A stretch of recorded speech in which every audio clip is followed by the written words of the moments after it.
everybody to today's news conference. Wildcats will travel to the loveliest village on the plains Saturday from the Wildcats take on Auburn. Game time is 7:30 Eastern, 6:30 Jordan-Hare Stadium and Jordan-Hare Stadium.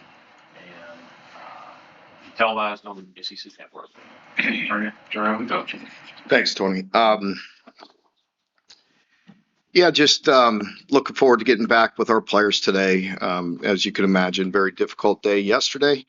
Around the office, a lot of coaches and players that came through. Not very pleased with how we played on Saturday, but today is the start of a new week with the players. Obviously, coaches were at it yesterday, but everybody's in good spirits and working hard to try to go get a victory. A team playing Auburn that has been very close this year.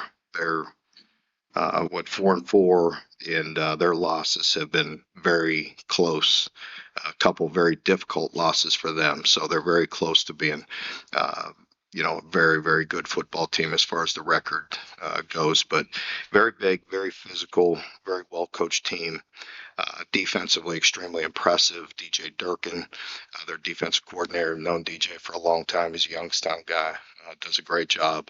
Very big, very physical, very, very aggressive. Offensively, they have, again, great size, great running back.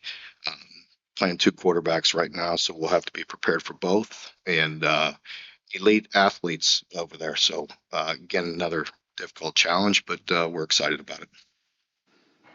Mark, when you were so close against Texas and lost in heartbreaking Saturday, particularly close, is there any fear about guys letting go on the road or letting them spiral, or was it something else? No, I really don't. These guys have had a very strong mindset, and their attitude has been right the entire time. It is difficult. I mean, let's be honest. I mean, the guys have worked very hard, and that's why we're all disappointed, one way or another. And, a loss is a loss, and it doesn't feel good. And your pride gets bruised and hurt, and you get battered up as the year goes on. But you have to pick yourself back up. You have to have a strong attitude and a mindset, and you have to embrace the process, the week and how you go about it, and engulf yourself in that and the preparation. And then, as a coach, I know that makes you feel a heck of a lot better. About your offense, even without Seth McGowan, I thought took another big step forward. Yeah, I thought, offensively, we're definitely making some strides. The turnovers are always an issue. You can't do that. But very impressed. I thought we had very good balance, without Seth. JP stepped up in both in the run game and the pass game. Cutter took another step forward. I thought it was unfortunate on the tip with the pick. Tip passes are going to happen. Went right back to him. So, but he's very resilient, picked himself right back up, went back out there and battled the entire game. I love the toughness that he's shown. I love the presence in the pocket. He's also thrown it on the move very efficiently. So we're definitely, I think, as I said, post game, I feel like with Cutter, with the way he's playing, he's elevating people around him. Schematically, how much did you guys think you needed to change on offense when Cutter took the job? Maybe it's like those 5 years. I think it's just, making sure we're doing things to help them, have some success and get started. So we always look at everything, during those bye weeks. And, interestingly enough, I was just talking with the defense staff about that this morning as we're in there. Sometimes you do things all off season and, whether it's, fundamentals or techniques and all those things and what you're doing. And, and then it kind of always comes back around, so, for us, there's many different ways we could do things defensively, but ultimately it's about putting your players in a position to be successful where they could fundamentally do it. And offensively, not much different. There's a lot of, presentation, but what are we doing well? And, how do we exploit that? How do we build on that? Well, obviously, Tennessee is different schematically than Auburn, but Auburn has some really talented wide receivers. So what's the message to the secondary after struggling so much last week? Yeah, I mean, it's always. I mean, you just got to look at, what happened and why did it happen and how do we, perform better. I mean, you've seen that before, earlier in the year with quick, turning into explosive plays. And kind of had some games where that got cleaned up. And then, this one where they're just running by us. I mean, it is different, but yeah, you could very easily see that each and every week. It hasn't always been a problem for us. Yeah, so we just got to get back to, how we play, make sure we're playing effectively. Um, you got to look at things schematically. We are injured, at that position. And so, can we do the things we're asking them to do? And, look at some things that way that could help them as well. Mark, obviously the Tennessee touchdown, I forgot, Herman. I think the Titans given up 31 points in the last 4 minutes of the first half this season. Is there a rhyme or reason why that continues happens? I I can't put any one reason on it. We've played, 2-minute situations well before. Our offense has been effective in moving it in 2 minutes as well. But giving up touchdowns is a real dagger, for us. Um, with this past week, kind of like the question before here, you may be doing something to maybe try to protect the one-on-one situation outside, and people have answers, and they're, playing it, these are very good teams we're playing, obviously, very skilled and very fast and very, playing at a very high level. So they put you in a bad situation. There's no excuses. I mean, we just have to step up and make plays, whether it's outside, inside, you name it. You can't always protect. There's not always a perfect call. You got to do the very best you can. You mentioned both quarterbacks. How did Auburn change when they put in new guys? Not, they didn't change. I mean, their offense is going to be their offense. Both guys are older. They've been around, experienced players. So, they're going to do what they do. So. They run the ball well, and I know some of the early, the leaky QE run game was kind of ad-libbed. What's it like for a defense when it's more design than they'll, I think, playing, last year playing Auburn and, you watch them on film and then you see them in person and sometimes you feel the presence a little bit more, and I thought they were very big, very physical across the board as a team. And so, when you see Caleb run in their O-line, they're very physical and he breaks a lot of tackles and he's very talented. I thought he has great vision. He has great balance. He has great strength. So he could run through some tackles. So, to your point, I mean, I don't want to be sitting in here next week talking about tackling. It's about team defense, being in a great position, being very, physical at the point of attack and bringing your, legs with you and grabbing up. So, he's very talented. He makes a lot of people miss. You said you were going to elaborate on Steven Sol's status this week. Yeah, Steven, hopefully, everything, all indications are that he'll be back at full strength this week. Any update on Willie or Hardley? We'll see. I'll see how the week goes, but we anticipate both will be back at some point this week. Is McGowan's the thing that you have to continue to monitor too? It's a Be up to the wire again, probably. it has to do with whether he is physically strong enough to hold the ball in certain locations where he's at with holding. Well, it's 2 years in a row with an injury in corner has really hurt you guys. Obviously, good players you lost the last few years. How do you feel about the depth there? I know your best teams, you had 3 or 4 guys you rotated in that position. Yeah, it's I've been thinking a lot about that too because you need more, obviously. You need more depth. To the question I answered post game about the strength of the secondary. I mean, I felt like we had 3 really quality, 3 guys that we consider starters, and now all of a sudden you get down 2 of them, and it doesn't help when you're playing Tennessee and Auburn and so on. Very, very talented wide receivers. That big picture wise, obviously roster construction has changed quite a bit in the last 5 years, but how much do you have to reconsider the big picture roster construction decisions almost year by year? Definitely. Definitely. You still, and we have some young guys like at that position that have played well for us that you want to continue to bring along and develop. But to your point, I mean, you need a solid two deep there at that position. You need 4 or 5 guys, and a lot of times you could, rotate a guy, maybe your nickel once in a while as well. So, I think, yeah, it is definitely year to year. For the roster. I mean, not every year. I've said that before that I think you're going to go out and try to get 50 plus, but you want to have, some continuity and some guys carry over, but it is definitely year to year. I think the outside observer would say, well, at least the freshman guys have been performing very well. You feel like you all have a good pulse on what you're looking for in the high school ranks and how you're developing them. Yeah, I do. I feel very good about that. I agree. I feel like the young guys are. It's tough, right? You sit here and say, hey, we need you to go win against Tennessee or Auburn or so on, and as freshmen, and they definitely could supplement. When you're counting on a lot of them to help you do that, it's difficult, right? But these guys have stepped up. We're better because of them, and we feel like we have a good group of both freshmen and redshirt freshmen or sophomores. The second year guys. We feel like we have some good players in both of those classes. Speaking of young guys, I remember that year that Dane had carried on the overall freshman. You talked a lot about Marty was to keep those guys because everybody wants to steal them from you. In the revenue sharing era, is it easier for that player retention stuff?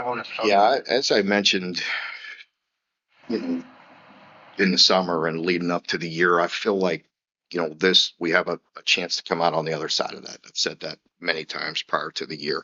I know the year's very difficult, not fun on anybody, but I do feel like with the revenue sharing, you have a chance to both retain guys and be on somewhat of a equal playing field, moving forward. I'll just stop there. If there's anything I say, looks like it. Mark, when you got here, you stroked and you accomplished changing the culture here. And yet with everything you just talked about, building a roster, retaining players, just how much more challenging is it? I know it is what it is. Everybody has to deal with it, but Kentucky has its own set of challenges. Well, it does, but everybody had that. We have our own. Everybody has challenges, and it's this era that we've been in. Hasn't been real fun for too many, except you had a boatload of money, and so that was fun for them.